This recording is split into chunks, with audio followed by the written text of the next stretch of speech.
Hey, Trayce.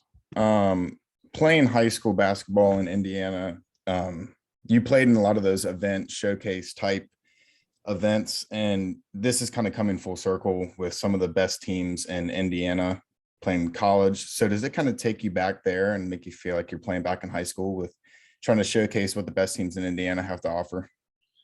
Yeah, you can kind of think of it that way. I think having Indiana, Butler, Purdue, and Notre Dame in Indianapolis, I think is really cool. Just the surrounding, have all the fans from all the different fan bases in one arena watching each other battle. I think that's really cool. And it reminds me a lot of high school, like the Foreign Tip-Off Classic that we played at Southport and other tournaments like that, where you had all this talent in one roof, and then just see who's the best in the state and stuff of that nature. I thought was really cool. So I have to kind of think of it like that.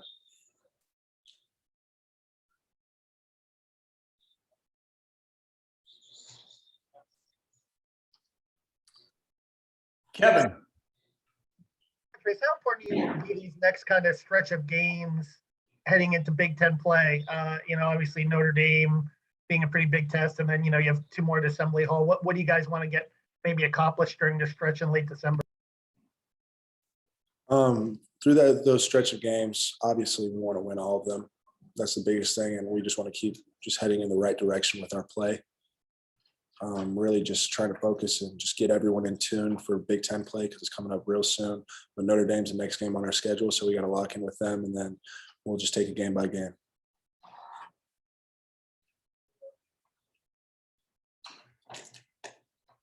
Jace. Hey Trayce, hope you're doing well. Obviously you've seen it and been a part of the Crossroads class a couple of times, and you know those games are always close, always down in the wire type games.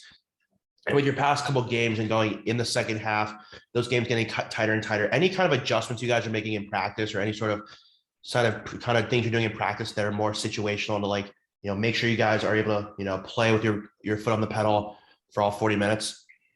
Yes, we actually have been doing stuff like that. We've been playing a lot more in practice, especially this week with us having a week off. So we've got to play a lot more against each other. We haven't been doing that because we've had games every 2 or 3 days. So just getting up and down the floor and playing against each other actually has helped us a lot. And we actually do a lot of situational stuff as well with timing and stuff like time on the clock, down 3, up 3, 2 or 4 minutes left. So Coach Woodson's kind of implemented that into our practice plans a little bit more, just to have that situation, have that under our belt. Evan. Hi, Trayce. So defensively, what are you being asked to do differently this year on the perimeter versus the last 2 years? And how comfortable are you in doing that? There's a lot of different things that Coach Woodson asked me to do. The biggest thing, obviously, I'm playing on the 5 a lot, so taking away the 5. But if I could switch onto the guard, just keeping them in front of me, moving my feet when I play defense. But X has been doing a really good job, and other guards have been doing a really good job getting over screens, so we haven't had to switch that many times. But if I do need to switch, I think I'm more than capable of guarding a guard and keeping them in front. Jim.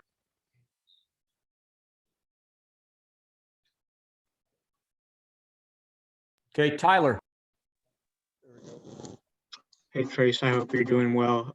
When did Xavier Johnson's competitiveness first become apparent to you? Xavier Johnson has always been really, really competitive, even from the first open gym when we first got here in the summer. When they all first got here, he wanted to play every day. He's a dude that's first come in the gym, last to leave, and he's a leader on our team. So he's a big part of what we're doing, and we got to have him because when he's on and he's locked in, he's one of the best guards in the country, in my opinion. So we got to keep his head straight, and if he is, then he's going to help us a lot. Rab Johnson. Hey, bud. Working on a story about Jordan Geronimo. Give me your take on sort of what do you see as far as things that have impressed you that he's doing really well now that maybe he didn't do a year ago? Jordan, just from this year to last year, just his emphasis on him and his emotions. Last year, I think, with the coaching staff last year, I think he got in his head a lot. His confidence was kind of low. That's not a knock on them. I think he was in his own head, really. But I think this year he's really been able to take criticism and learn from it. And instead of compound mistakes and just keeping making mistakes after mistakes, he's been able to build on it and actually learn. And I think that's going to be really big for him. And obviously him physically, he's gifted. He's a gifted athlete, and what he's doing in practice, you're starting to see it on the floor, like attacking the offensive glass and really getting comfortable with that short jump shot. So things of that nature, and he's just going to keep building. He's just going to keep getting better. Thanks, man. Peegs. Hey, Trayce. A couple times Coach Woodson's talked about how he needs to teach you guys how to win. From a player perspective, what does that mean to you, or how has that manifested itself the last couple of weeks? Manifest itself. I mean, sitting here at 8-2, 9-2, I don't know. I don't really keep track of our record, but it's just those two losses. Those were both games where we either started slow, or second half came out slow. So starting slow we can't do that. Obviously, I've been here and we've won big games before when I was here in the past. Remember Penn State at home. They're ninth, Michigan State at home. We beat teams before in the past, so I know how to win. So obviously, we just got to lock it and put it in a full game. So I think that's really big for us. I think it's playing a full game, and if we play a full game, I believe we can beat anyone in the country. Thanks. Tom Brew. Trayce, with the Big Ten season getting close and 7-foot centers along the way, with Michael Durr here, it's always kind of that sort of assumption that maybe he would help you in regards to guarding those fives. We haven't seen you and him play together really yet in games, but do you guys do that much in practice at all? Do you guys play on the same team where you're more of the four, or no? Actually, we have a little bit in practice. I mean, I think 2 practices ago, we had him and me in at the same time, but I think it's going to be really big for us. Even if I'm not playing with him, just him coming in and giving the minutes that he has and already, he's really a big help for our team. And he's going to be a huge part of our team when it comes conference time, being with the 7-footers like Kofi, Travion, teams of that nature, guys like that. So he's still getting healthy, but you can start to see that he's starting to get more comfortable every day. So hopefully that he can just continue to build on that and can just continue to work. Mike Schumann. Yeah. Hey, Trayce, I'm sure you're seeing all these college basketball games get canceled here in the last couple of days. And I'm sure you know the Big Ten policy is that you have to forfeit if you guys cancel. I'm sure you guys feel like you're doing everything you can to do the right things. Do you feel like the league should revisit that policy of forfeiture, given that you're trying to do everything you can to stay healthy?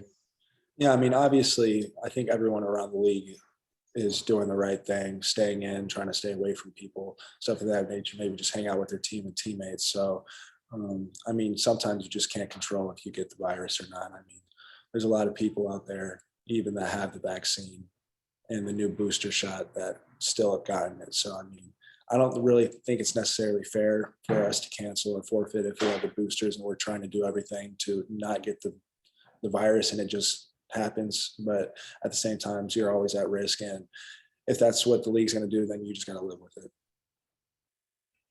Okay, want to check in with Zach or Bob? You guys, do you guys have anything? I actually, go ahead, Bob. I'll ask after you. I'm loitering, so go ahead. I guess I had, forgive me, Trayce, one of those sort of loaded reporter questions. This is the last Crossroads Classic. Obviously, I know it's always been an event for you that, as a guy from Indianapolis, it's a lot of fun to play up there. On the other hand, starting next year, Indiana's going to replace it with a 2-game series against Kansas. I mean, sort of what are maybe the strengths in your mind as a player of both of those things, of an event like the Crossroads in Indy, but then also of maybe being able to move on from it with a home and home against a program like Kansas? I think it's big both ways. I think with the Crossroads Classic, like I said, just showcasing your talent and just having all the talent in Indiana under one roof, I think it's big.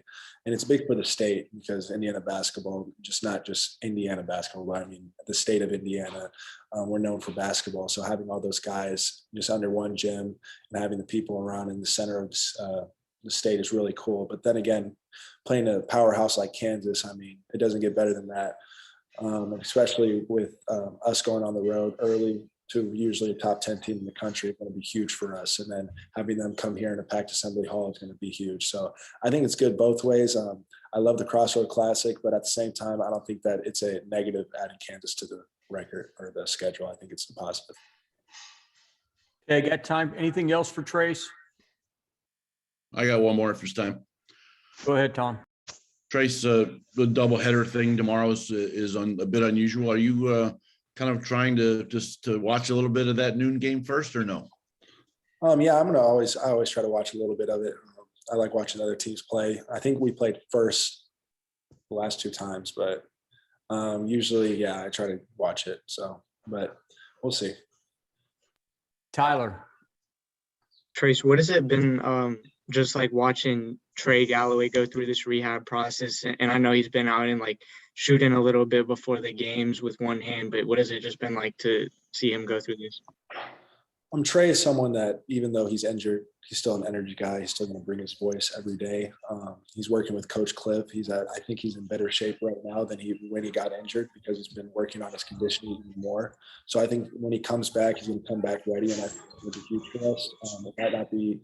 I think he gets cleared in a week or so, but you'll see him here soon. I'll tell you that.